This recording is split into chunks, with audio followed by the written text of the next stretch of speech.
Hello friends, मैं RP Yadav आप सबका स्वागत करता हूं। फ्रेंड्स, आज मैं आपके लिए लेके आया हूं प्लांट पैथोलॉजी का एक वीडियो, जिसमें अपन बात करेंगे कि प्लांट पैथोलॉजी जो है वो किस प्रकार आपके लिए, जो आपका चाहे आईबीपीएस एसओ का एग्जाम हो या प्री पीजी का एग्जाम हो, तो उसमें किस प्रकार यूजफुल है। तो आज अपन इस लेक्चर में देखेंगे कि जो प्लांट पैथोलॉजी है वो एक्चुअल में क्या है, साथ ही अपन उसके बारे में अपन डिटेल से स्टडी करेंगे। तो स्टार्ट करते हैं। तो सबसे पहले अगर अपन बात करें तो देखिए प्लांट, और इसमें दूसरी चीज आ रही है पैथोलॉजी। ठीक है, तो सबसे पहले ये अपन देखते हैं कि ये जो टर्म पैथोलॉजी आ रहा है इसका मीन क्या होता है। तो अगर अपन बात करें इसकी, तो इसमें पैथोलॉजी जो वर्ड है आपका वो एक ग्रीक लैंग्वेज का वर्ड है, और उसमें अगर अपन देखें तो एक जो है वो है पैथोज, जिसका मतलब होता है सफरिंग, यानी कि पीड़ा या कष्ट अपन बोल सकते हैं। और दूसरा जो वर्ड है वो है लॉगस, इसका मतलब होता है स्टडी, यानी कि अपन जो किसी भी प्रकार की सफरिंग होती है, चाहे वो प्लांट में हो चाहे एनिमल में हो, तो उसका जो स्टडी करते हैं उसको अपन क्या बोलते हैं, पैथोलॉजी। तो यहाँ अपन बात कर रहे हैं कि जो सफरिंग है वो किसमें है, प्लांट्स में। तो यहाँ अपन बात कर रहे हैं प्लांट पैथोलॉजी की। ठीक है, दूसरा जो है, यहाँ आपके क्वेश्चन आ रहा है दिमाग में कि आपको प्लांट पैथोलॉजी जो है उसको पढ़ने की आवश्यकता क्यों है। तो देखिए यहाँ पे अपन पढ़ेंगे कि जो डिजीज होती है, डिजीज जो होगी तो उसके जो कॉजेज होते हैं वो किस कारण हो रही है उसके बारे में स्टडी करते हैं। ठीक है, दूसरा अपन जो डिजीज की जो स्टेजेस हैं जिसको इटियोलॉजी बोलते हैं उनके बारे में स्टडी करते हैं, और उस डिजीज का किस प्रकार अपन मैनेजमेंट कर सकते हैं वो सारी अपन डिटेल से स्टडी करते हैं। तो यहाँ अपना पढ़ने का जो पर्पज है, आपका जो प्लांट पैथोलॉजी पढ़ने का, स्टडी करने का जो पर्पज है वो इसलिए है कि प्लांट जो है उसमें जो डिजीज कॉज होती है उसका रीजन क्या होता है, उसका कारण क्या होता है, उसके बाद में डिजीज के जो स्टेजेस हैं वो किस प्रकार होती है, और साथ ही उसका मैनेजमेंट अपन किस प्रकार कर सकते हैं। तो ये सारी चीजें अपन पढ़ते हैं। ठीक है, तो अपन देखो स्टार्ट करते हैं यहाँ से कि जो डिजीज की जो कॉजेज होते हैं या रीजंस जो होते हैं वो किस प्रकार हो सकते हैं। तो यहाँ अपन बात करेंगे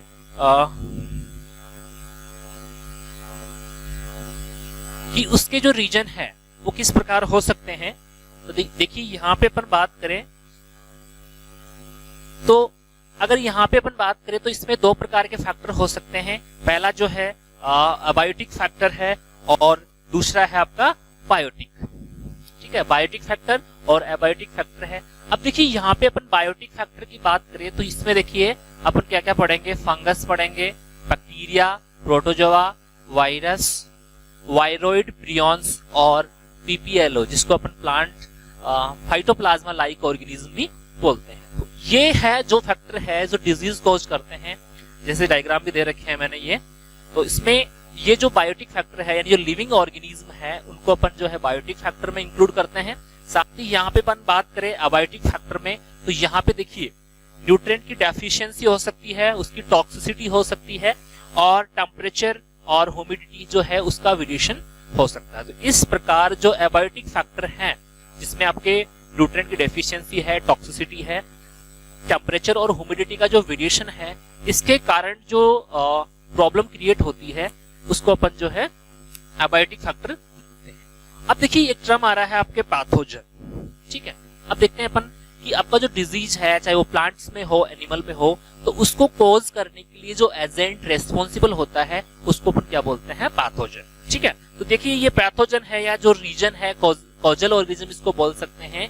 तो ये बायोटिक और एबायोटिक दोनों प्रकार का हो सकता है। अब आप बात करते हैं अपन यहाँ पे डिजीज, यानी अपन पढ़ रहे हैं प्लांट पैथोलॉजी, तो उसमें पढ़ रहे हैं कि प्लांट में जो प्रॉब्लम होती है तो वो प्रॉब्लम किस प्रकार की होती है, उसके लिए रेस्पॉन्सिबल कौन होता है। तो रेस्पॉन्सिबल कौन होता है आपका पैथोजन, जो बायोटिक और एबायोटिक टाइप का हो सकता है। उसके बाद में देखिए डिजीज, तो डिजीज किसको बोलेंगे, तो डिजीज जो होता है प्लांट का, जो प्लांट का बात करें या सर एनिमल का बात करें अपन, जो ऑर्गन्स होते हैं तो उनकी जो नॉर्मल फिजियोलॉजिकल प्रोसेस है, नॉर्मल फिजियोलॉजिकल प्रोसेस है, उनकी एक्टिविटी है, उसमें कोई एबनॉर्मल चेंजेस जो आ जाता है उसको अपन क्या बोलते हैं, डिजीज। तो यही लिखा हुआ है कि फिजियोलॉजिकल प्रोसेस जो है उसमें ये चेंज आ जाता है, एबनॉर्मल चेंज जो है वो आ जाता है। अब देखिए यहाँ पे दो टर्म्स आते हैं, पहला है डिजीज और दूसरा है यहाँ पे डिसऑर्डर। तो डिसऑर्डर किसको बोलते हैं कि ये जो सफरिंग है ये जो सफरिंग है अगर किसी अबायोटिक फैक्टर द्वारा होती है, यानी कि यहाँ इनमें से किसी फैक्टर द्वारा अगर प्रॉब्लम क्रिएट होती है तो उसको बोलते हैं अपन डिसऑर्डर। और जो लिविंग ऑर्गेनिज्म है, बैक्टीरिया है, फंगस है, इनके द्वारा जो प्रॉब्लम क्रिएट होती है उसको क्या बोलते हैं अपन, डिजीज। ठीक है, तो ये थोड़ा सा आपको ध्यान रखना है। उसके बाद में अपन आगे बात करें तो देखिए नेक्स्ट जो है आपका, उसमें देखेंगे अपन factor responsible for disease cause, यानी डिजीज जो कॉज होती है उसके लिए कौन कौन से फैक्टर है वो काम करते हैं। तो देखिए यहाँ पे मैंने ट्राइंगल बना रखा है।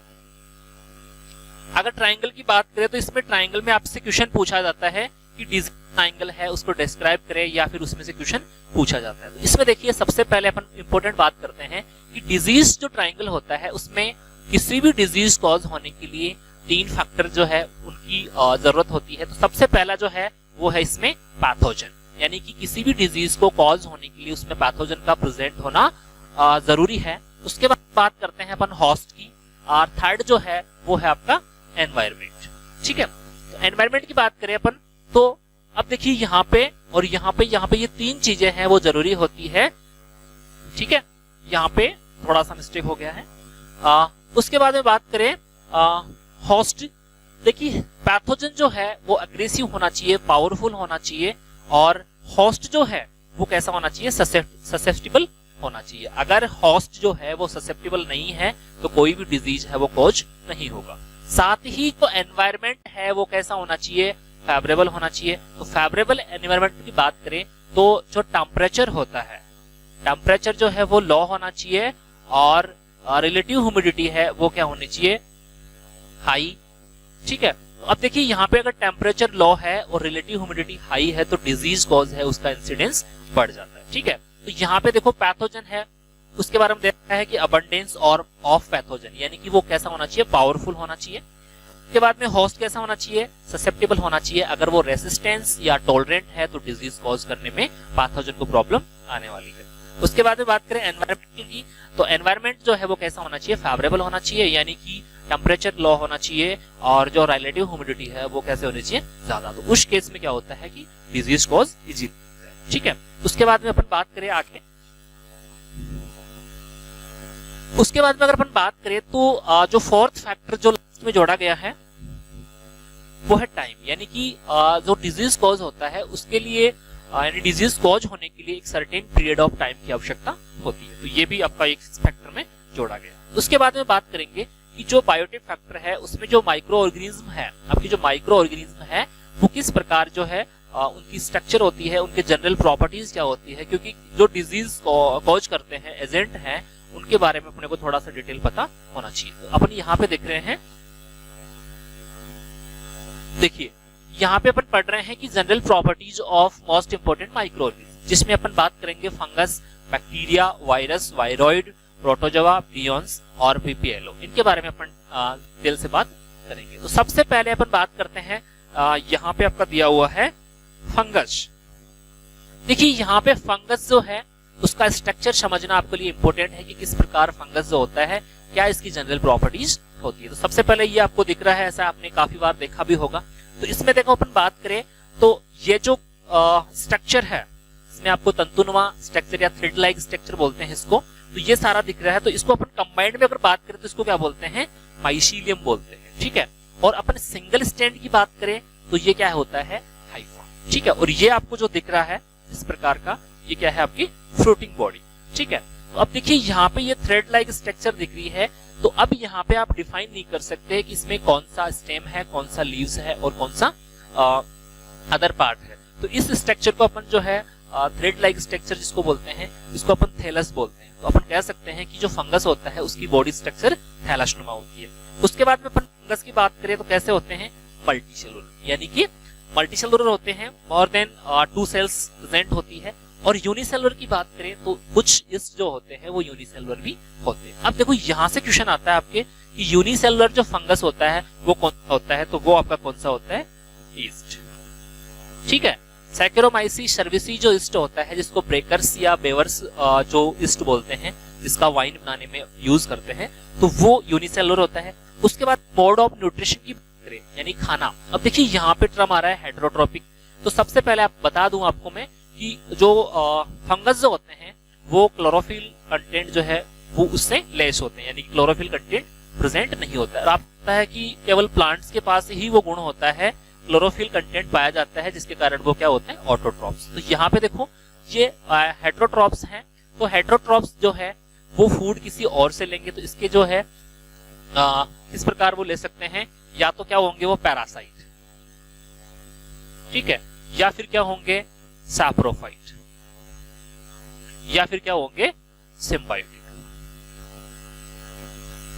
तो देखिए पैरासाइट किसको बोलते हैं, पैरासाइट इसको बोलते हैं जो लिविंग ऑर्गेनिज्म से फूड लेते हैं, उसको क्या बोलते हैं अपन पैरासाइट। इसी प्रकार जो सैप्रोफाइट है वो जो डेड या डिकिंग मटेरियल है उससे अगर फूड ले रहे हैं तो उसको बोलते हैं सैप्रोफाइट। और सिम्बायोटिक है उसमें किसी भी लिविंग ऑर्गेनिज्म के साथ म्यूटालिज्म जो होता है उसके साथ हिसाब से जो है सिम्बायोसिस करते हैं। उसके बाद बात करें माइक्रोस्कोपिक होते हैं, यानी कि अपन देख नहीं सकते इसको, और यूकैरियोटिक्स होते हैं, यानी कि इनका जो सेल वॉल है या केंद्रक है वो वेल डेवलप होते हैं। उसके बाद में बात करें सेल वॉल की, तो देखिए सेल वॉल में से यहाँ से क्वेश्चन आता है, तो इसकी अगर बात करें सेल वॉल की तो वो किससे बना होता है, काइटिन से बना होता है। देखिए यहाँ पे अपन बात कर रहे हैं oomaicetस की, ठीक है। तो oomaicetस जब टर्म आएगा तो वहां पे आपका जो है थोड़ा सा चेंज हो जाएगा। तो यहाँ पे अपन बात करें oomaicetस जो होता है वो इसका अपवाद होता है, एक्सेप्शन होता है, और इसमें जो है वो किसकी बनी होती है, सेलुलोज। तो सेलुलोज जो है उससे इसकी जो सेल वॉल है वो मेड होती है। माइसीलियम जो है वो दो प्रकार का होता है इसमें, सेप्टेड और एसेप्टेड। अब देखिए अब बात करेंगे यहाँ पे सेप्टेड और एसेप्टेड क्या होता है, थोड़ा सा देख लेते हैं इसको। अब देखिए ये आपको दिख रहा है, तो देखिए सेप्टेड, इसमें देखिए ये आपको अलग अलग जो है ये दिख रहा है आपको, ये क्या दिख रहा है आपको, डिवाइडेशन दिख रहा है इसमें, इसको क्या बोलते हैं, सेप्टेड बोलते हैं। और दूसरा दिख रहा है जिसमें कोई सेप्टा जो है वो प्रेजेंट नहीं है, तो इस प्रकार वो क्या बोलते हैं अपन, एसेप्टेड। और इसके लिए टर्म्स जो लेते हैं वो क्या लेते हैं, सिनोसिटिक हाइफी, ठीक है। तो अब देखिए यहाँ पे अपन आपको पूछा जा सकता है कि एग्जाम्पल देके पूछा जा सकता है कि इनमें से सेप्टेड कौन सा है और एसेप्टेड कौन सा है। तो आगे अपन बात करेंगे कौन से ग्रुप की जो फंगाई होती है, फंगस जो होता है वो सेप्टेड होता है और कौन से का एसेप्टेड होता है, ठीक है। अब उसके बाद में बात करेंगे अपन स्टडी किसमें करते हैं फंगस की, माइकोलॉजी में, ठीक है। माइकोलॉजी जो है उसमें स्टडी करते हैं इसकी। उसके बाद में बात करें फिलामेंटस बॉडी, जो मैंने आपको स्टार्टिंग में बता दिया कि इसमें थ्रेड लाइक स्ट्रक्चर होते हैं, तंतुनुमा स्ट्रक्चर होती है। उसके बाद में बात करें रिप्रोडक्शन की, तो रिप्रोडक्शन में देखिए इसमें वेजिटेटिव स्पोर बन रहे हैं, एसेक्सुअल स्पोर और सेक्सुअल स्पोर बनते हैं, ठीक है। उसके बाद में बात करें अपन आगे, देखिए क्लासिफिकेशन अगर अपन बात करें फंगस की तो आपको पूछा जाता है क्लासिफिकेशन। तो इसमें अगर क्लासिफाई का जो क्राइटेरिया है उसका बेसिस है, पहला जो है मॉर्फोलॉजी है माइसीलियम, यानी कि मॉर्फोलॉजी की अपन बात करें कि उसका जो माइसीलियम है वो किस प्रकार बना हुआ है। तो इसमें दो प्रकार का हो सकता है आपका, सेप्टेड और दूसरा है एसेप्टेड। अभी जो मैंने आपको बताया पूछा जा सकता है कि इनमें से आपका कौन सा फंगस जो है वो सेप्टेड है और कौन सा एसेप्टेड है। देखिए फाइकोमाइसिटीज जो है उस ग्रुप के जो फंगस होते हैं, चार ग्रुप है, फाइकोमाइसिटीज, एस्कोमाइसिटीज, बेसिडियोमाइकोसिटीज और ल्यूटेरोमाइकोसिटीज। तो देखिए यहाँ पे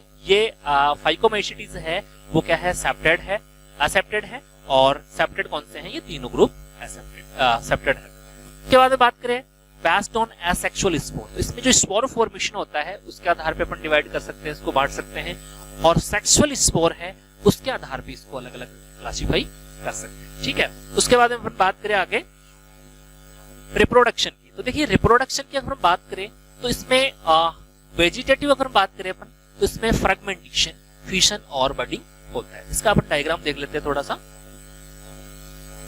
देखिए ये जो है वो क्या है, फ्रेगमेंटेशन, यानी यहां से जो फ्रेगमेंट है वो अलग हुआ और उसके बाद में न्यू फंगस जो है वो बन गया। उसके बाद में बात करें यहाँ पे ये है बडिंग, देखिए यहाँ पे जो देखिए ये देखो बर्ड जो है बन रहा है और यहाँ से ये क्या हो जाएगा, न्यू सेल बन जाएगा। इसके अलावा ये है अपन बात करें यहाँ पे देखो ये फ्यूजन या फिशन जिसको बोलते हैं, इसमें देखो यहाँ पे जो क्लीवेज है वो उत्पन्न हुआ, उसके बाद में ये न्यू सेल्स, डॉटर सेल्स जिनको बोलते हैं वो बन, ठीक है।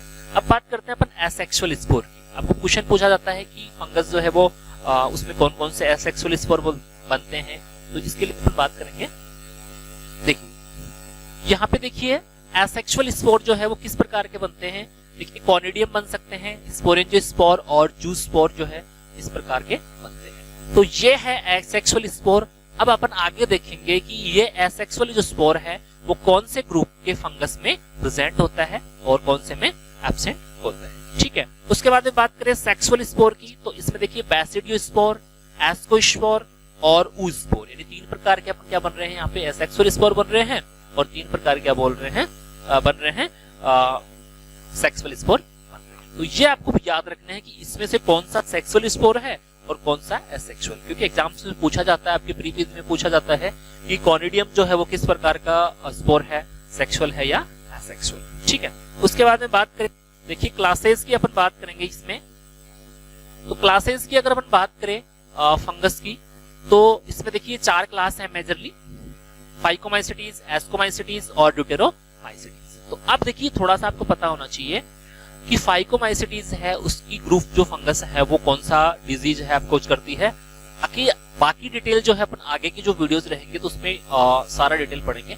देखिए वाइट रस्ट जो मस्टर्ड में होता है, एल्बिगो कैंडिडा द्वारा होता है, तो वो किस ग्रुप की होती है, फाइकोमाइसिटीज। ठीक है, एस्कोमाइसिटीज है उसमें कौन कौन से होते हैं, ईस्ट जो मैंने बताया आपको कि सिंगल सेल जो है ईस्ट होता है, फंगस होता है। पेनिसिलियम जो आप जानते हो एंटीबायोटिक जो बनाया गया है। क्लीवीसेप्स, देखिए यहाँ से इंपॉर्टेंट क्वेश्चन आया है आपके लास्ट ईयर जो पीजी का एग्जाम हुआ तो उसमें पूछा गया था कि अर्गट जो है उसमें क्या होता है, गोंद जैसा पदार्थ निकलता है और उसके बाद में वो सूख जाता है, तो उसको क्या बोलते हैं, स्क्लेरोटिया बोलते हैं। तो वो कौन सी फंगस बनाती है, क्लीवीसेप्स जो है वो बनाती है। ठीक है, न्यूरोस्पोरा क्रेसा है वो फंगस जो है इंपॉर्टेंट फंगस है जिसका जेनेटिक्स में काफी यूज लिया गया है। ठीक है, उसके बाद में बैसिडियोस्पोर की बात करें, बैसिडियोमाइकोसिटी, उसमें मशरूम आता है। देखिए मशरूम का अगर अपन बात करें मोड ऑफ न्यूट्रिशन, तो ये कैसा होता है, शाप्रोफाइट। ये थोड़ा सा याद रखना, मशरूम जो है कैसा होता है, शाप्रोफाइट होता है। उसके अलावा रस्ट और जो स्मट फंजाई होते हैं क्या होते हैं, बैसिडियोमाइसिटीज के होते हैं। उसके बाद में बात करें ड्यूटेरोमाइसिटीज, तो इम्परफेक्ट जितने फंजाई होते हैं उनको जो है ड्यूटेरोमाइसिटीज में डाला गया है। जैसे जैसे इसमें स्टडी आगे फर्दर स्टडी होती है तो उसको जिस प्रकार मैच इसके कैरेक्टरिस्टिक होते हैं तो उसके जो बाकी के जो ग्रुप्स हैं उसमें ऐड कर दिया जाता है। अब देखिए ये एक चीज आई है यहाँ पे सिम्बायोसिस। तो सिम्बायोसिस की अपन ने बात की कि उसमें 2 जो ऑर्गेनिज्म है वो साथ साथ जो है अपने लाइफ साइकिल को कंप्लीट करते हैं। तो इंपॉर्टेंट जो है देखिए फंगस और दूसरा है, तो फंगस और एल्गी का जो कॉम्बिनेशन होता है वो होते हैं लाइकेंस। ठीक है, क्या होते हैं, लाइकेंस। तो लाइकेंस क्या होते हैं, दरअसल ये साथ साथ एक कॉम्बिनेशन होता है जिसको म्यूचुअलिज्म बोलते हैं। सहव्यापन जो है साथ साथ जो है जीवन व्यापन बोल सकते हैं। देखिए ऐसा होता है आपका लाइकेन। ठीक है, तो अब देखिए इसको देख के अपन ये डिफाइन नहीं कर सकते हैं कि इसमें कौन सा फंगस का पार्ट है और कौन सा एल्गी का है। देखिए इसमें जो फंगस और एल्गी होता है, तो देखिए इसमें फंगस क्या कर रहा है, देखिए फंगस जो है इस एल्गी को तो शेल्टर प्रोवाइड करवा रहा है, ठीक है, यानी रहने के लिए जगह। दूसरा जो है वो हेल्प करता है किसमें, न्यूट्रिएंट्स जो होते हैं, मिनरल न्यूट्रिएंट्स जो होते हैं उनको एब्जॉर्ब करने में हेल्प करता है। और इसके बदले में एल्गी जो है इसको क्या अवेलेबल कराता है, फूड अवेलेबल करवाता है। और फूड अवेलेबल क्यों करवाता है, क्योंकि इसमें क्लोरोफिल जो है कंटेंट प्रेजेंट होता है, तो ये फूड जो है वो बना सकता है, मैन्युफैक्चर कर सकता है। ठीक है, जितने ज्यादा हमें लाइकेंस होंगे वो किसके लिए, क्लीन एयर के लिए रेस्पॉन्सिबल होंगे, यानी कि ये एक इंडिकेटर है पोल्यूशन का। तो जहां ज्यादा पोल्यूशन होगा वहां पे लाइकेंस जो है वो नहीं होते। तो यहाँ पर पता कर सकते हैं कि यहाँ पे अगर लाइकेन प्रेजेंट है तो यहाँ पे पोल्यूशन का जो लेवल है वो काफी कम है। ठीक है, आगे अपन बात करें तो दूसरा जो सहर जीवन जिसको बोलते हैं हिंदी में, तो उसमें देखिए माइकोराइजा, बात करें माइकोराइजा की। ठीक है, तो माइकोराइजा में अपन देखें तो उसमें जो हायर प्लांट्स होते हैं उनकी रूट्स होती है और दूसरा होते हैं फंगस। तो इसमें बैसिडियोमाइकोटिना जो है ग्रुप होता है, उस ग्रुप के फंगस जो है प्रेजेंट होते हैं। तो देखिए ये जो आपके हायर प्लांट है तो उनका जो रूट सिस्टम है तो उसमें कुछ फंगस जो है वो प्रेजेंट होते हैं। तो जिस प्रकार आपके लाइकेंस में जो कॉम्बिनेशन था उसी प्रकार जो है इसमें, तो इसमें अगर आप बात करें तो एक इंपॉर्टेंट स्पीसीज है वैस्कुलर अर्बोस्कुलर माइकोराइजा, जिसमें अपन बात करें तो इसमें जो फंगस होता है वो प्लांट को न्यूट्रिएंट्स वगैरह जो है अवेलेबल करवाता है, जिसमें अपन बात करें मेनली फास्फोरस जो है उसको एब्जॉर्ब करने में हेल्प करता है। ठीक है, आगे अपन देखें। देखिए फंगस जो है, मैंने बताया फंगस जो है क्या एब्जॉर्ब करवा रहा है,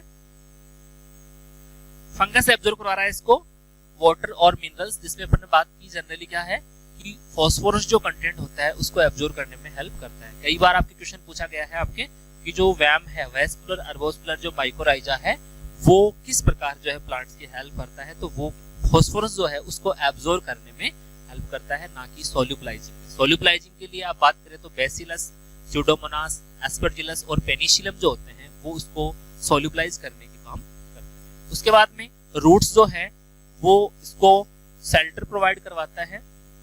ठीक है, जो हायर प्लांट्स होते हैं वो शेल्टर प्रोवाइड करती है फंगस को, और दूसरा जो है उसको फूड जो है वो अवेलेबल करवाता है। ये काफी सारी चीजें हैं अपन ने प्लांट पैथोलॉजी के बारे में डिस्कस की।